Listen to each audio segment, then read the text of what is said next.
আমার দলের বিরুদ্ধে অনেকে কথা বলতে পারে। ছাত্রদের পাশে দাঁড়ালে মন্ত্রীর পথ চলে যেত। অবশেষে নীরবতা ভেঙে গণমাধ্যমের মুখোমুখি হয়ে সকল প্রশ্নের উত্তর দিলেন মাশরাফি বিন মুর্তজা। দর্শক, কোটা আন্দোলনের সময় ক্রীড়াঙ্গনের সকল খেলোয়াড়রা শিক্ষার্থীদের পাশে দাঁড়ালেও দেশের সকল ক্রিকেট প্রেমীদের আইডল সাবেক অধিনায়ক মাশরাফি বিন মুর্তজা শিক্ষার্থীদের পাশে দাঁড়াননি, যার ফলে হয়েছেন অপমানিত এবং সমালোচিত। আর আওয়ামী লীগ সরকার পতনের পর নিজের এমপির পদ হারিয়ে ফেলেন মাশরাফি বিন মুর্তজা। সেই সাথে বিক্ষোভ জনতা মাশরাফির বাড়িতে আগুন লাগিয়ে দেয়। ক্রিকেটের উপার্জনে নিজের স্বপ্নের বাড়িকে জ্বালিয়ে পুড়ে ছারখার করে দেয় সাধারণ বিক্ষোভ জনতা। আর এরকম অবস্থায় এবার প্রথমবার গণমাধ্যমের মুখোমুখি হলেন মাশরাফি বিন মুর্তজা।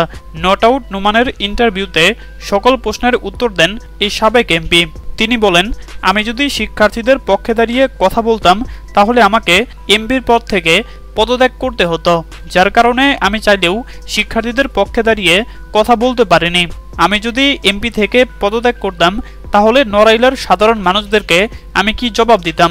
তারাই তো আমাকে এমপি বানিয়ে তাদের জন্য কাজ করার সুযোগ দিয়েছিল। তিনি আরও বলেন, যারা আমার ক্রিকেটের উপার্জনে স্বপ্নের করা বাড়িকে লুটপাট এবং পুড়িয়ে ছারখার করেছে তাদের বিরুদ্ধেও আমার কোনো অভিযোগ নেই।